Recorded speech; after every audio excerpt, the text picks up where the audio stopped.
Yes, this is it, ladies and gentlemen. This is the one, the Animation Podcast, a weekly podcast about all things animation brought to you by FilmBook. My name is Matt Brunet, but some of you may know me as AniMat from my YouTube channel, Electric Dragon 505, home of web series that are all about animation, including Animation Look Back and AniMat's reviews. Now, if this is your first time here in the Animation Podcast, well, let's just say that you came in at a particularly very interesting time. You'll see soon enough as to why. But with the stories that we have for you today, yeah, we don't have a whole bunch like last week, but we do have some interesting ones that are worth discussing. First and foremost, we're going to be looking into the brand new trailer of Teen Titans Go to the Movies and how it could possibly be the biggest surprise of the year. Then afterwards, we will be paying our respects to a Disney animator, and also probably an underrated Disney animator once you learn about him. Then afterwards, we will be talking about Butch Hartman's new job. Then after that, we're going to be talking about DreamWorks Animation and how they really are expanding their company to become something new and something far more different than what they used to. And finally, we're going to end things off with AniMat's Pick of the Week. Now, if you want to check out more episodes of the Animation Podcast, then all you have to do is head on down to FilmBook, which is film-book.com, by searching the Animation Podcast. You can also email us at podcast@filmbook.com with the Animation Podcast in the subject line. And so, for our first story we have for you today, we got a brand new trailer that was released. And very surprisingly enough, this is actually a trailer that's really been, well, surprising everybody. This was something that's been really turning heads, and people thought that this was easily going to be the worst animated film of the year. People wanted to say that this is the Emoji Movie 2. But that's starting to appear a lot less often now. And the trailer really did prove itself. And what I'm talking, of course, is actually going to be the first full official trailer of Teen Titans Go to the Movies. Now, in here, they actually did reveal a whole lot more than they actually did in the teaser trailer, where we do look into what the story is, and we do see a lot more of what the characters want.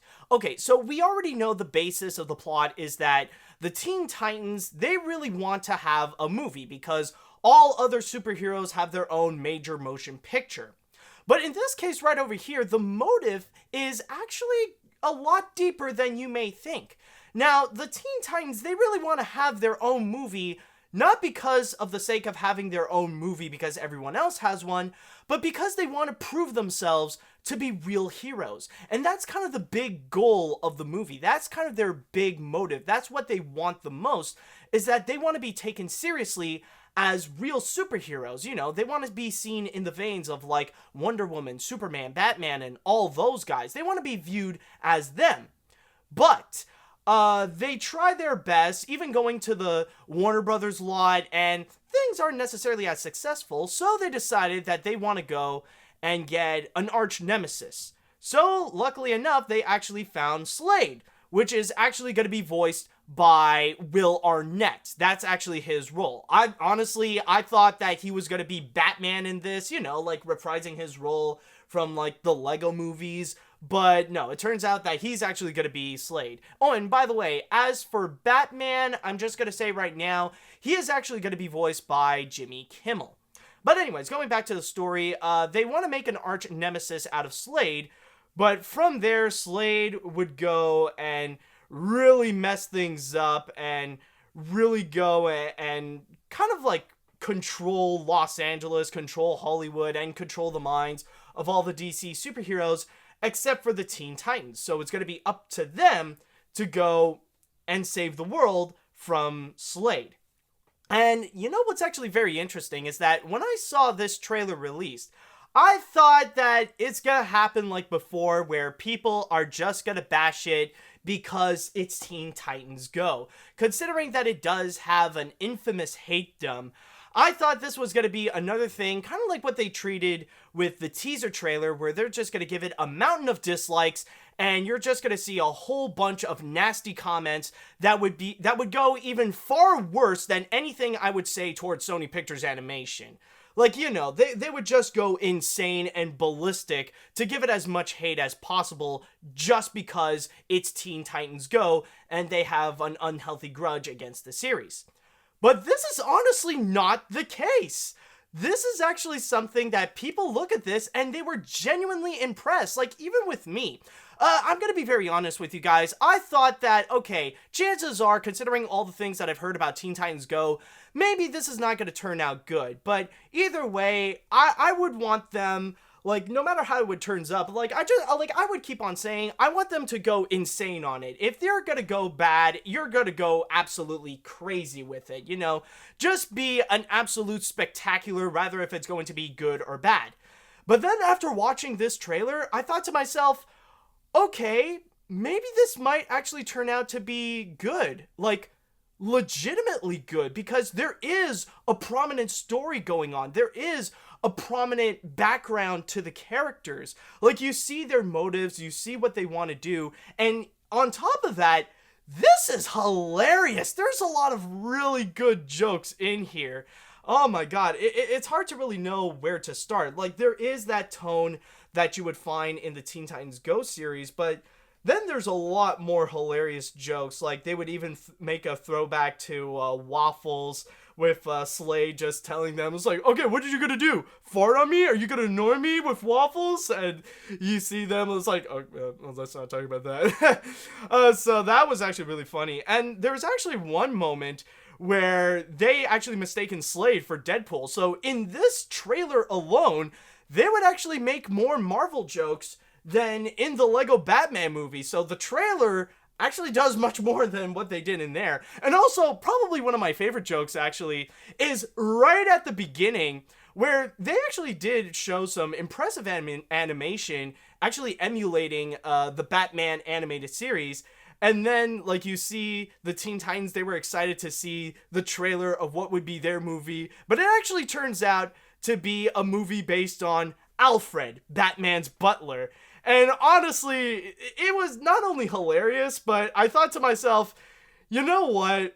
I would actually be down to see an Alfred movie. I mean, come on, let's be honest. For anybody listening, raise your hand if you legitimately want to see an Alfred movie.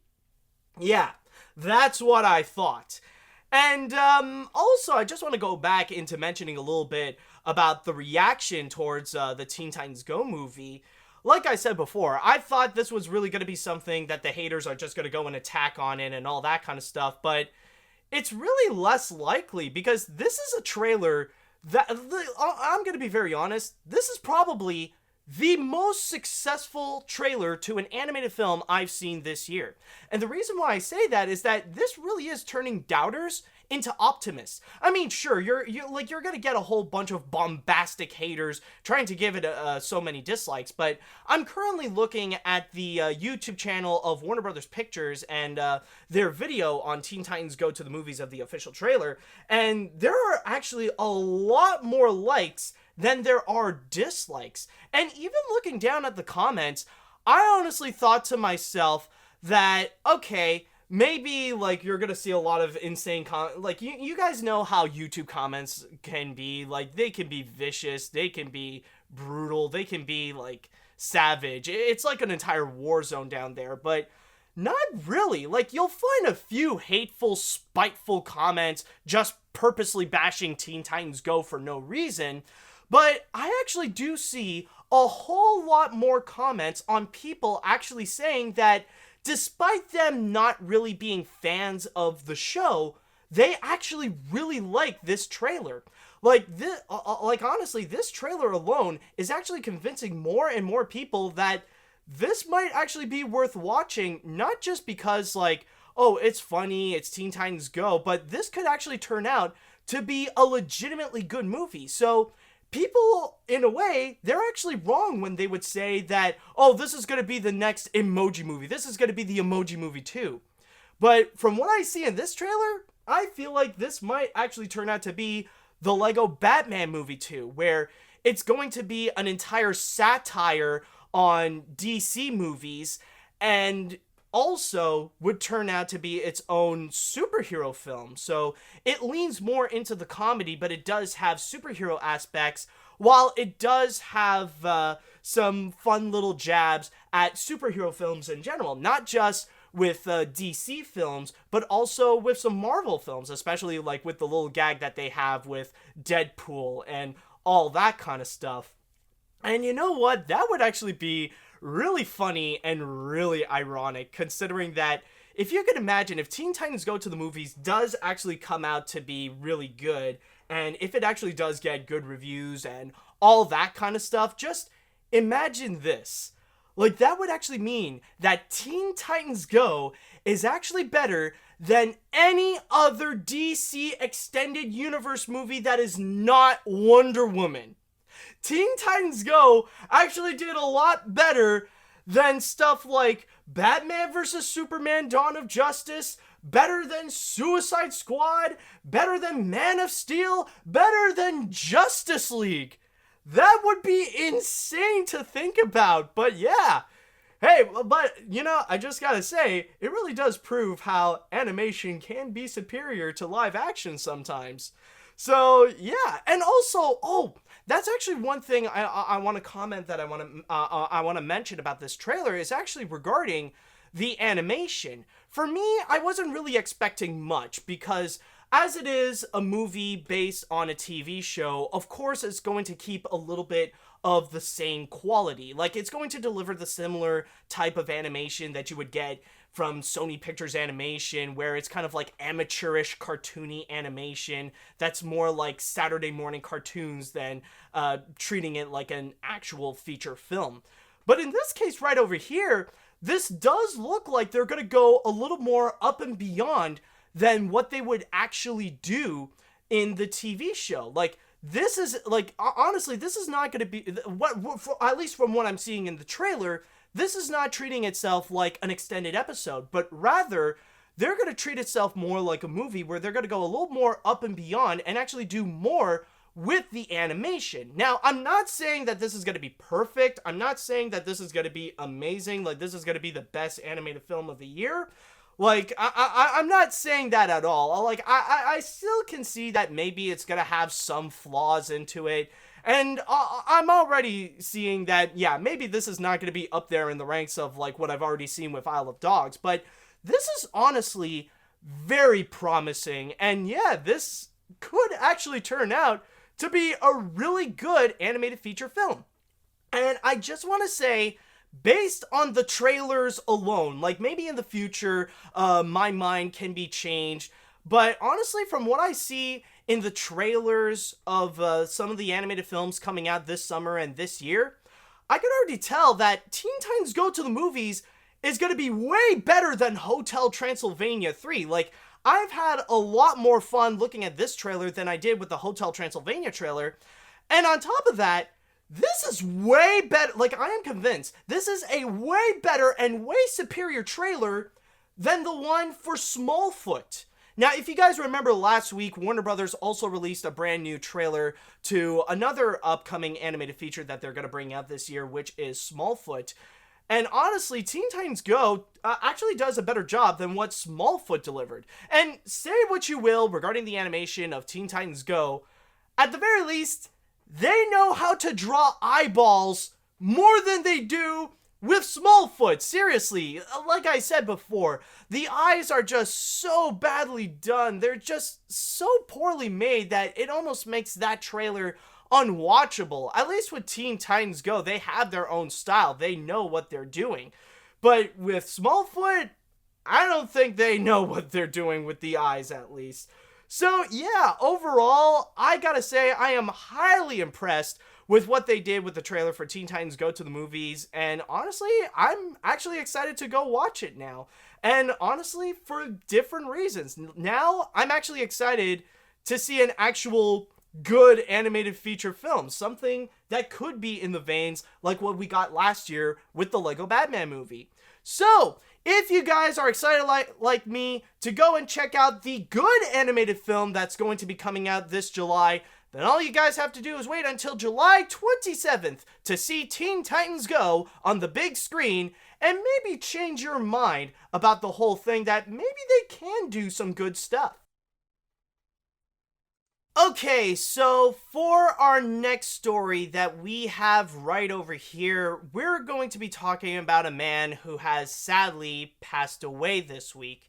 And this is another unsung hero of animation, since he has contributed a lot to the Disney company, and he did a lot of his animation services for them, working on so many legendary animated features.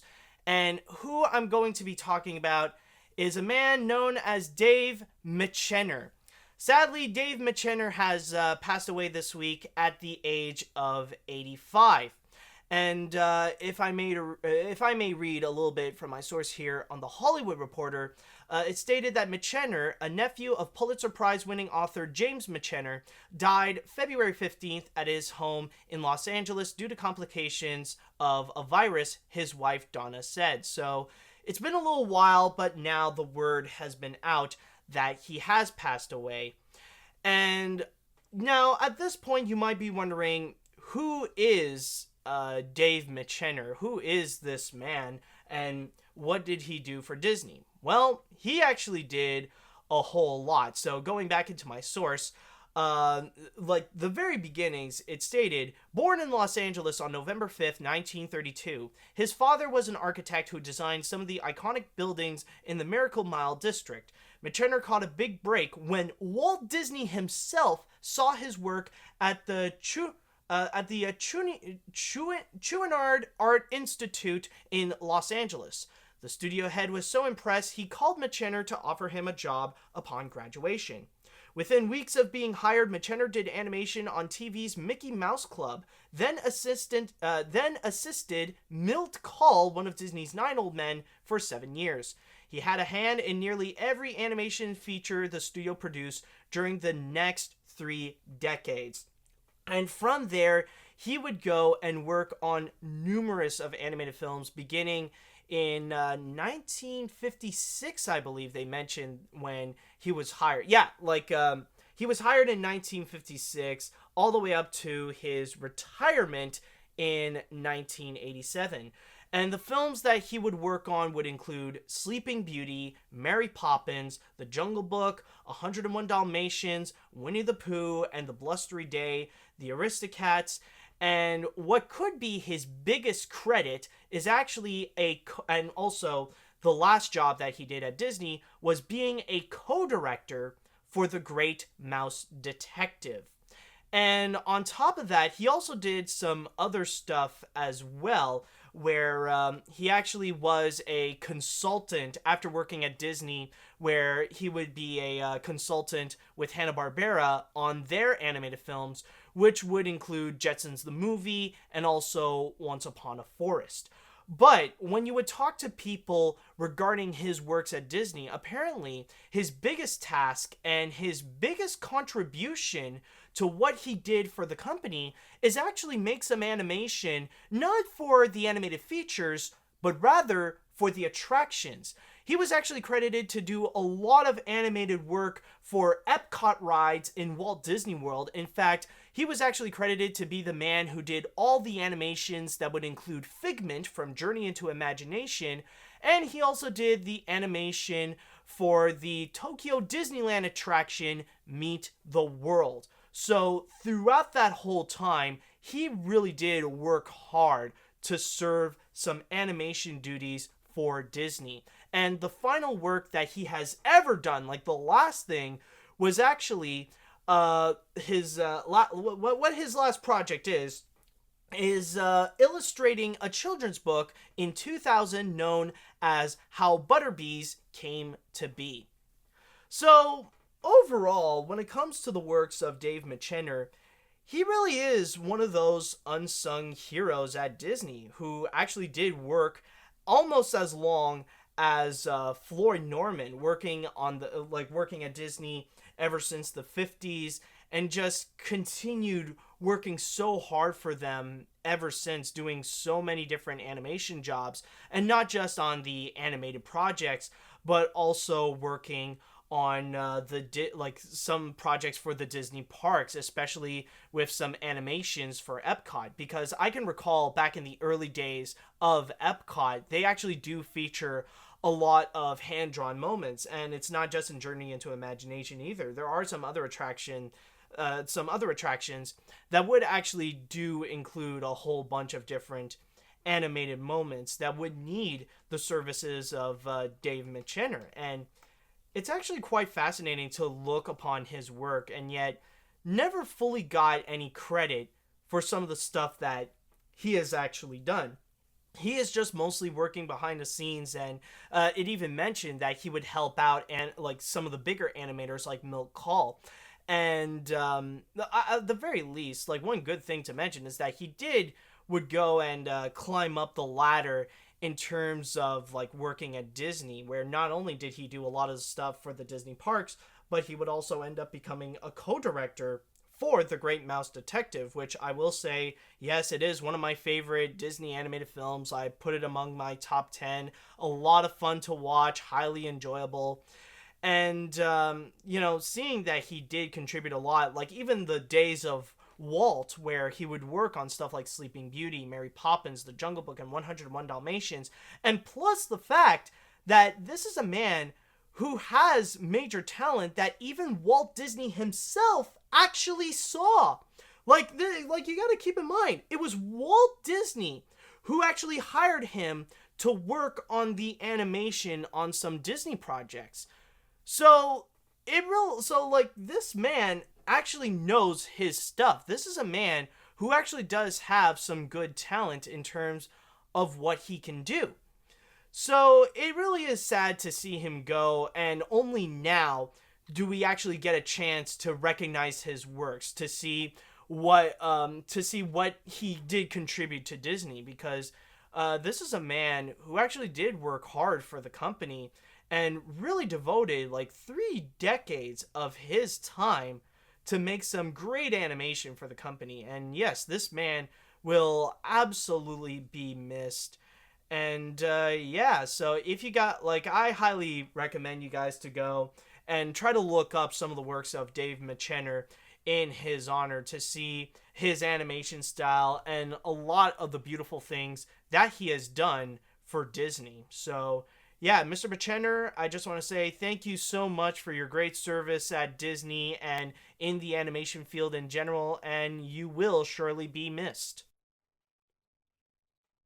Okay, so for our next story, we got a bit of an unexpected news, but yeah, this is actually going to be pretty big. There isn't a lot to mention what's going on in here, but really, it does show that there's going to be a major future going on at Cartoon Network. And what I'm talking about is actually going to be regarding Butch Hartman, where on May 3rd, Butch Hartman came right out of nowhere on his YouTube channel, officially revealing that he is actually going to be working at Cartoon Network. Now, he actually went and post a video that is literally titled that, Butch Hartman working at Cartoon Network, where a few months ago, he officially revealed that after 20 years working at Nickelodeon, producing such shows as Tough Puppy, Bunsen is a Beast, Fairly Odd Parents, Danny Phantom, and so much more, he decided to leave the studio in great terms, and now he's going to be going back to a little bit of his origins, where he's going to work at Cartoon Network. And in the video itself, I'm just going to say right now that it doesn't give out any form of information of what he's going to do at Cartoon Network. Like, the short thing that he is talking about now, or like the only thing he mentioned, is just the fact that now he has a job at Cartoon Network. Literally, the rest of the video is just him telling his story about how he worked at Cartoon Network in the past, how he worked at Cartoon Network during its very beginnings, during the late 80s, I think in the late 80s and early 90s, or maybe just in the 90s, where he would go and discuss about how he worked back in the days when it was known as Hanna-Barbera Studios, and then suddenly the whole studio got converted into Cartoon Network. And they would talk about the very beginnings and his relationships with other people at the time, at the very beginning of Cartoon Network, how he spent his time working with other people such as David Feist, the creator of Cow and Chicken, Gendy Tartakovsky, the creator of Dexter's Laboratory. He would also talk about Van Partible, the creator of Johnny Bravo, and how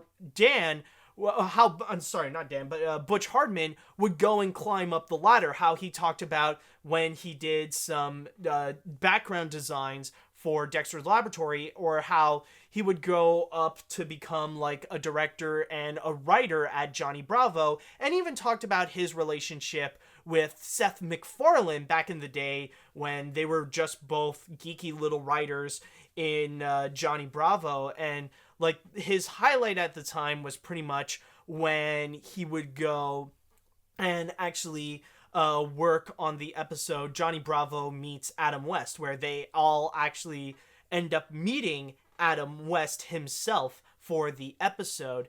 And then he would talk about how he would have to leave Cartoon Network and he would go to Nickelodeon, and how he got hired from there, where he would go and create Fairly Odd Parents. So he pretty much gave his whole background when working with Nickelodeon, but well, not Nickelodeon. I mean, like, he gave his whole background when he did work at Cartoon Network. Don't worry about the phone. I'm sure it'll get picked up somehow. But anyways, as I was saying, yes, with Butch Hartman, he gave his whole Cartoon Network story, and now he is actually back at Cartoon Network.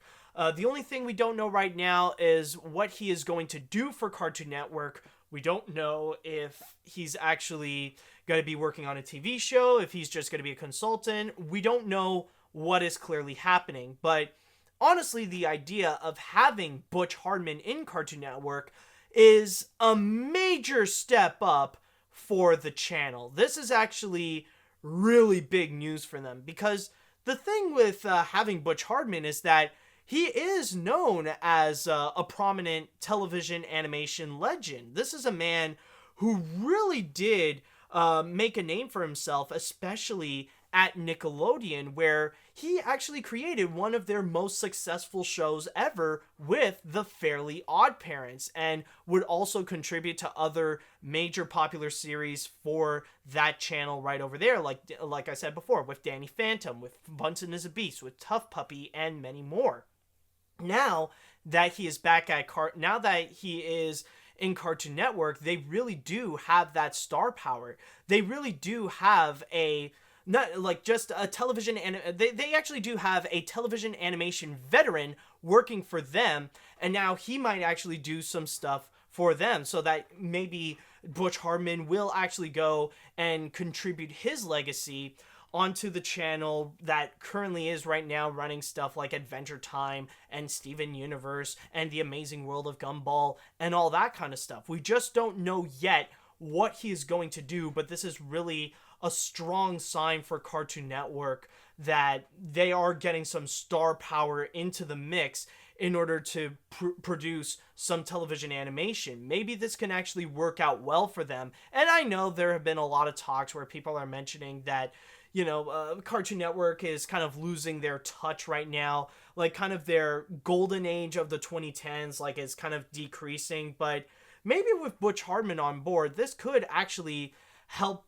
pick up some slack. Like, even though we know there are some shows right now like Clarence and Adventure Time, they're going to be over soon, but maybe Butch Hartman could be the person that can deliver some strong TV shows. Maybe he can actually create his next big series, like somewhere in the ranks of like Fairly Odd Parents. He can deliver it onto Cartoon Network. So it's going to be an interesting move, but as of right now, we don't know what's going to be happening with Cartoon Network and Butch Hartman, but I would like to say to Mr. Hartman that I wish him the best of luck working at the studio, and I wish Cartoon Network the best of luck with what these two powerhouses can do in order to go and create some great animated shows.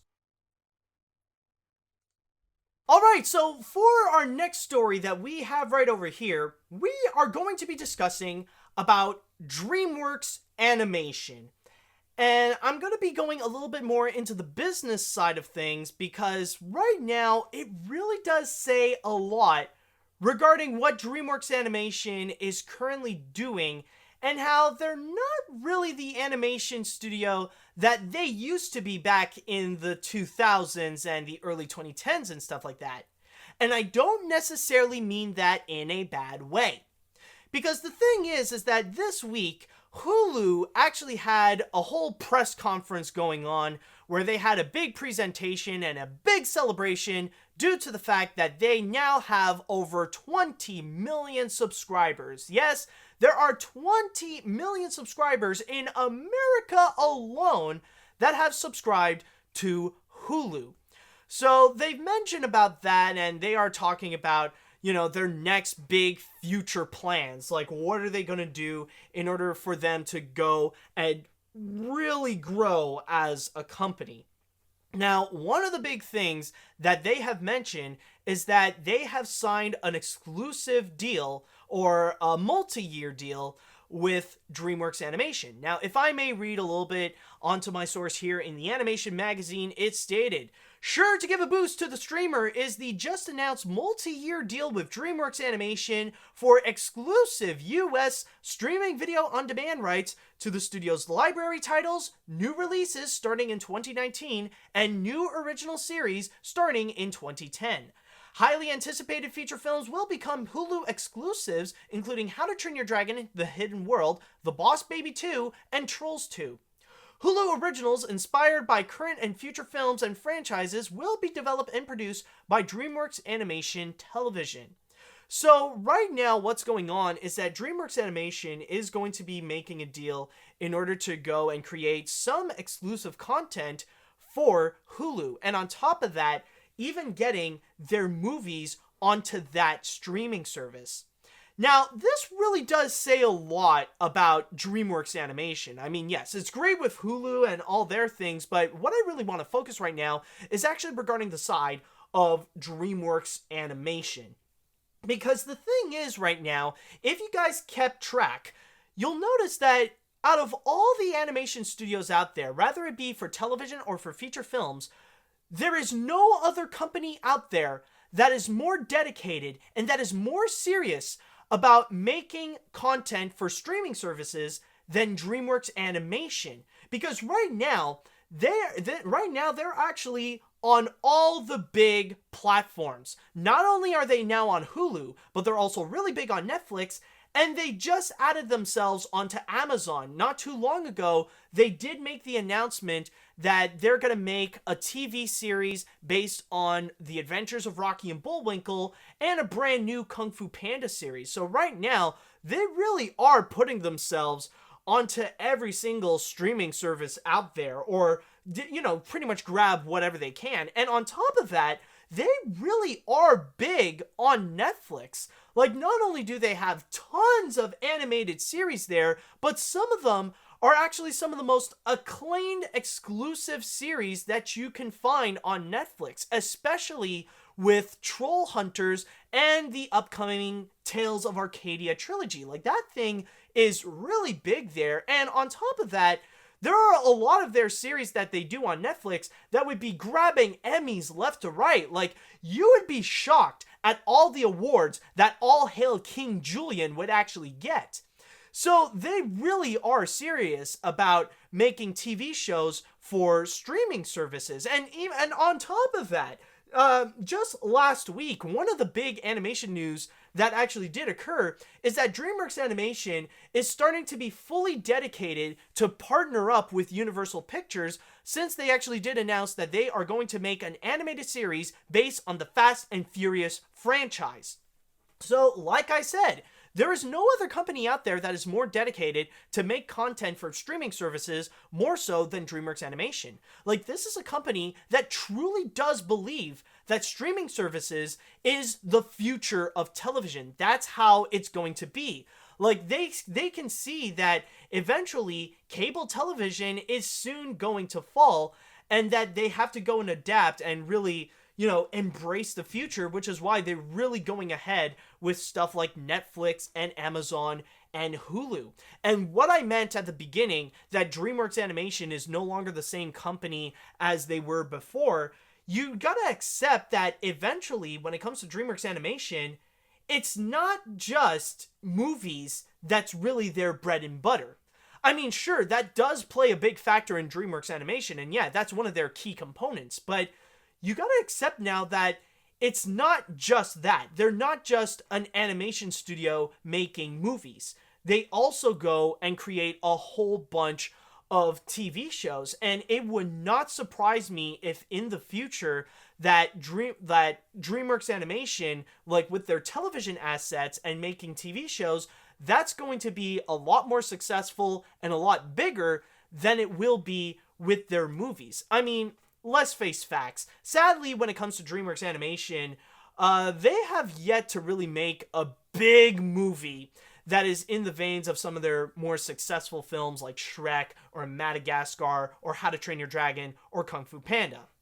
I mean, sure, yeah, they have released some big hits like The Croods or The Boss Baby or Trolls, but they didn't necessarily have that big impact as much as the other animated franchises that they have under their disposal. Like, sure, they are new, but they're not, like, highly praised or highly beloved as some of the movies back then. But with the TV shows that they offer, that's like a whole new story. That's like a whole new venture that they're expanding upon. And really, that could be something that I'm surprised there has yet to have, like, we have yet to really see other animation studios really trying to grow upon the TV network. I mean, sure, there are some other companies that do try to make that. Like, of course, Disney has theirs, and Sony, well, let's be honest, that's kind of a bust right there with the TV shows that they brought up. But yeah, like, really, DreamWorks Animation, they are fully dedicated to create TV shows as much as they are creating movies. So that really is an interesting step for DreamWorks Animation, and, you know, just looking at what we see right now with what DreamWorks Animation has become, yeah, they really are a company that is thriving, that they really are going big, but it's not in the way that you might think. They're not, you know, it's no longer, like, the company right now is no longer just sustaining on animated features and rely on the box office for their profit. They also rely on the TV shows, and they're really going well with that, especially with their contracts and the deals that they've made with companies like Netflix, with Hulu, and with Amazon. So really, it does explain a lot about DreamWorks Animation, and I think really we would have to look at DreamWorks in a brand new way, that they're no longer just the animation studio that we knew, that now they are the animation studio that makes animation, not just for movies, but also for television. So yeah, overall, this really is a great example of how DreamWorks Animation is growing its own animation empire. And maybe they actually are doing a lot better than how they were back then in the mid-2000s, you know, when things were going down and they were getting all the box office bombs, and they ended up have to be bought off by Comcast, and now they have to be under the Universal umbrella. But yeah, I think honestly at this point, like with their television assets, they're becoming a lot better than they were before. And so finally, we shall now go and end things off with AniMat's Pick of the Week. And this week, well, let's be honest, it's a little bit of the opposite of what happened last week, where, if you recall, last week we had a whole abundance of animation news where I had to carefully pick, like, which are the good big ones that are really worth talking about. But this week, though, we're a little bit running dry.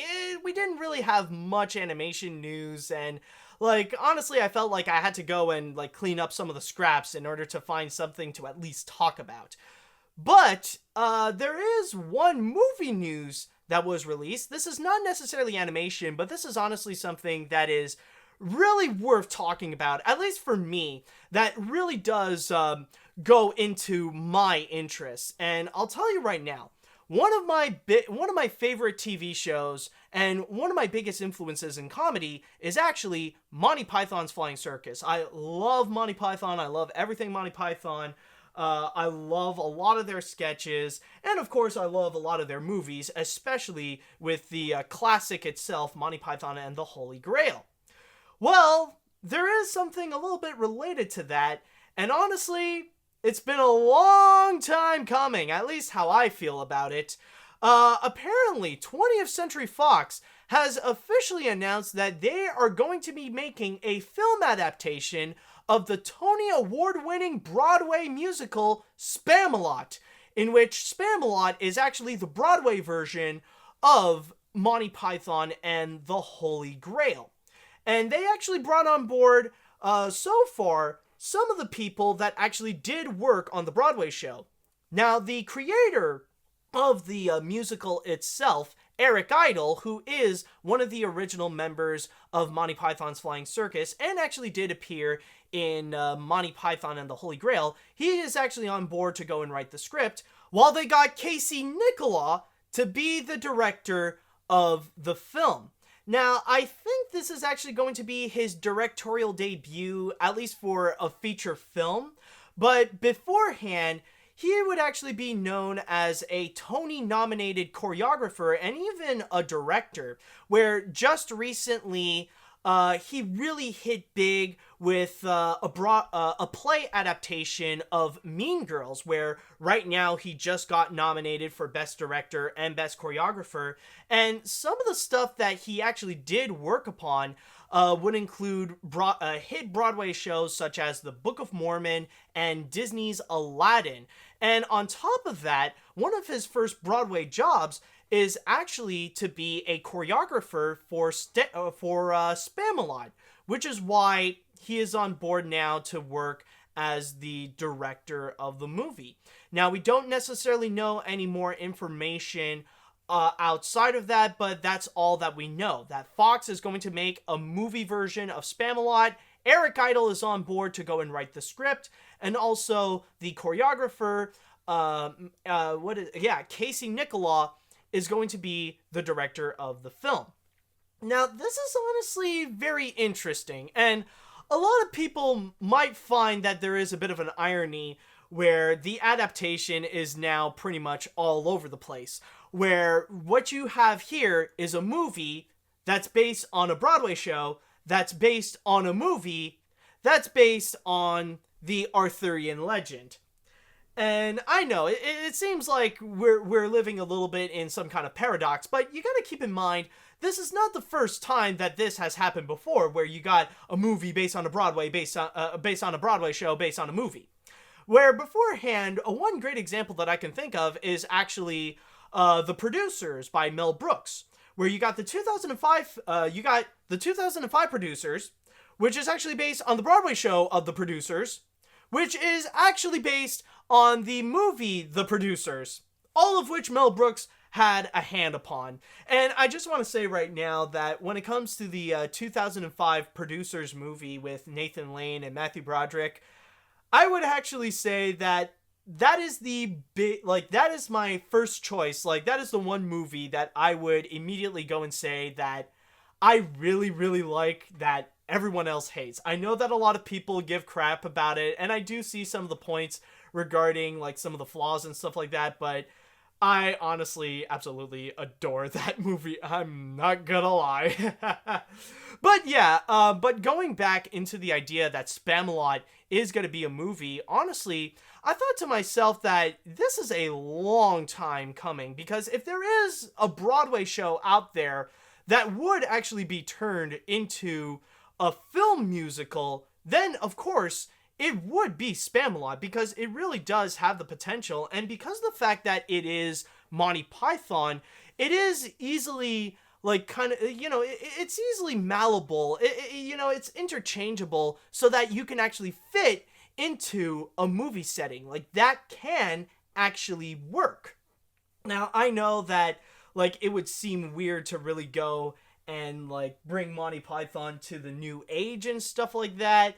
And I mean, like, in a way, some people would consider this a remake to Monty Python and the Holy Grail, and I know some people might like back off on the idea and stuff like that, but honestly, honestly, in the right hands, I can totally see Spamalot as a feature film. There are ways that you can actually take what was on stage and you can turn that into a movie, and especially with the case that this is Monty Python and its famous random humor, it can actually work. Like, you can actually set it up into a film environment where it is going to be a little bit more different than how it is on stage, but you can make a lot of gags. Like, instead of making like Broadway jokes and all that stuff, you can make it more into a movie setting. So I can see the ways that it can work, but of course, like, it can fall into the traps of where maybe it might not work, and there could be a lot of pratfalls and a lot of mistakes that it can go. Now, keep in mind, not all Broadway musicals turn into a movie turn out to be amazing. Like, sure, there are some great examples out there, like Chicago and stuff like that, but then you would also get things like The Phantom of the Opera, where it doesn't really work out, especially when you got a lead singer who's supposed to be like this grand, supposed to be like the best singer out of all of them. It turns out to be the weakest singer out of all of them. So really, you have to be careful with how you can adapt something like Spamalot. And I will say, this is probably a piece of information I forgot to mention that is kind of important, but yes, I have actually seen the Broadway show myself. I remember when I was a teenager, probably, I think it's already been more than 10 years ago, where I actually was in New York City and I actually saw Monty Python Spamalot. And I probably got the worst seats in town because, like, literally just behind me is the control panel where they control all the lights and all that kind of stuff. So I was literally way in the back. I was legit in the cheap seats. But then I remember a day later, it got better because I got really good seats for the Broadway version of The Producers. So I guess it kind of worked out. But yes, I can say that I have seen the Broadway show myself. It's really a lot of fun. It is hilarious. And honestly, it's just a wonderful show. It really is how you can bring Spamalot onto... it is how you could take Monty Python and bring it to Broadway. And now we are seeing it coming to, now that we're going to see this coming onto the big screen, it'll be interesting to see how they can go. But honestly, I think the one thing that people really need to keep an eye on is actually regarding Casey Nicholaw, because this guy worked a lot more on Broadway than he did on movies and stuff like that. And that can debatably be the biggest the biggest downfall for some movies that are based on Broadway musicals, where they would bring in Broadway people and tell them to go and make a movie. So it really does depend if Casey Nicholaw really is capable to have a filmmaker's eye and actually turn Spamalot into something for the big screen, instead of just like, pretty much taking what's already on stage and put that into film. There is a bit of a fine line. You can't make you cannot film a Broadway show. You got to make a movie based on you got to make a movie based on a Broadway show. You can't film a Broadway show, basically. So that's kind of the big thing with Spamalot. But for me, as a Monty Python man, as a Monty Python fan, as someone who really enjoyed Spamalot when it was on Broadway, I do wish both Casey Nicholaw and Eric Idle the best of luck, and we'll have to wait and see with how it will go with Spamalot. And so, with all that said and done, that is going to be it for this week. So thank you guys so much for listening to this episode of the Animation Podcast. You can go ahead and find more of my work at film-book.com. All you have to do is search for Mathieu Brunet or the Animation Podcast. You can also go ahead and find me on Twitter at AniMat505. Now, if you have listened to this podcast on iTunes or any other podcast service, do you mind doing us a little bit of a favor and rate and review this episode? And also, if you are listening to this podcast on YouTube, then hit that like button on our video and leave us a comment on your thoughts on the news this week. Now, don't forget to go to my YouTube channel to see all sorts of crazy videos related to animation. So thank you guys so much for listening, and until next time, see you later, dudes!